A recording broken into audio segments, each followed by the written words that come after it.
প্রথমে ফোনে Binance app install করে নেবেন, তারপর বাইন্যান্স অ্যাপ ওপেন করবেন। ওপেন করার পর এরকম দুটো অপশন আসবে, উপরটায় চাপ দেবেন। দেওয়ার পর এখানে যে এরকম শো করবে, তো এখানে যে ইমেল, নতুন একটা ইমেল দেবেন। ইমেল দেওয়ার পর ইমেলটা ভালোভাবে মিলিয়ে নেবেন। মিলিয়ে নেওয়ার পর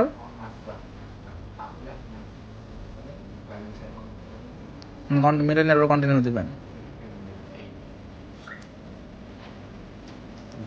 এখন জিমেইলে একটা কোড চাবে, আপনি যে জিমেইলটা দিয়েছেন সেই জিমেইলে কোড গেছে, তো যেই জিমেইলে গিয়ে কোডটা কপি করবেন।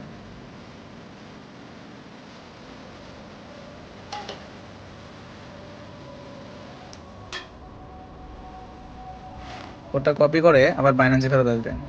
আসার পর এখানে কোডটা পেস্ট করে দিবেন, পেস্ট করে কন্টিনিউ দিবেন।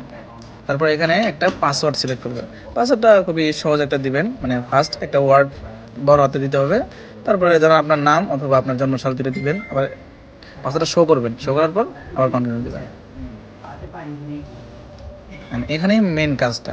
এখানে আপনি কোনো কিছু চাপবেন না, ইয়েসে চাপ দেবেন। দেওয়ার পর এখানে আমাদের রেফার কোডটা মাস্ট বি ইউজ করতে হবে, এটাই মেন। ইউজ করার পর এখানে নেক্সট দিবেন। এখন বাইন্যান্স অ্যাপে আসার পর এখানে যে ভেরিফাই নাও লেখা উঠবে, আপনি এখানে চাপ দিয়ে এখানে ডকুমেন্ট আপনি যেটাতে করতেছেন, এনআইডি অথবা পাসপোর্ট। এন্ড আপনার যদি ফোনে ছবি তোলা থাকে তাহলে আপলোড, আর যদি তোলা না থাকে আপনি টেক পিকচার। পিডিএফ হবে না।